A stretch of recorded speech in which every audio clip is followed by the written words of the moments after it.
ನಟಿ ಸುಮಲತಾ ಅಂಬರೀಶ್ ಭೇಟಿ ಕೊಟ್ಟಿದ್ದಾರೆ. ಹಾಗೆಯೇ ವಿಶೇಷ ಪೂಜೆಯನ್ನು ಕೂಡ ಅಲ್ಲಿ ಸಲ್ಲಿಸಿದ್ದಾರೆ.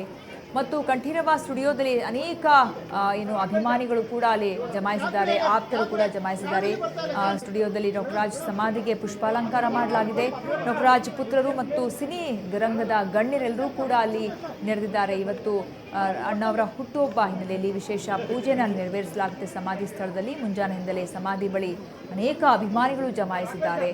ತಮ್ಮ ಮೆಚ್ಚಿನ ನಟನ ಹುಟ್ಟುಹಬ್ಬದ ದಿನದಂದು ಅವರ ಒಂದು ಸಮಾಧಿಗೆ ಬಂದು ನಮಸ್ಕರಿಸಬೇಕು, ಅವರ ಸಮಾಧಿಗೆ ದರ್ಶನ ಪಡ್ಕೊಂಡು ಹೋಗಬೇಕು ಅಂತ ಬರ್ತಾ ಇದ್ದಾರೆ. 9:30ಕ್ಕೆ ಸಮಾಧಿ ಬಳಿ ಆಗಮಿಸಿದ್ರು ಡಾಕ್ಟರ್ ರಾಜ್ ಕುಟುಂಬ. ಈಗ ಸದ್ಯಕ್ಕೆ ಅಲ್ಲಿ ವಿಶೇಷ ಪೂಜೆಗಳನ್ನು ಮಾಡಲಾಗ್ತಾ ಇದೆ, ನೆರವೇರಿಸಲಾಗ್ತಾ ಇದೆ. ರಾಜ್ಕುಮಾರ್ ಅವರ ಹುಟ್ಟುಹಬ್ಬ ಹಿನ್ನೆಲೆಯಲ್ಲಿ ನೋಡ್ಬೋದು ರಾಕ್ಲೈನ್ ವೆಂಕಟೇಶ್ ಇದ್ದಾರೆ, ಹಾಗೆಯೇ ಸುಮಲತಾ ಅವರಿದ್ದಾರೆ, ರಾಜ್ ಕುಟುಂಬದ ಎಲ್ಲ ಸದಸ್ಯರಿದ್ದಾರೆ, ಚಿನ್ನೇಗೌಡರಿದ್ದಾರೆ, ಬಹಳಷ್ಟು ಸಿನಿ ಗಣ್ಯರು ಅಲ್ಲಿ ಸೇರಿದ್ದಾರೆ.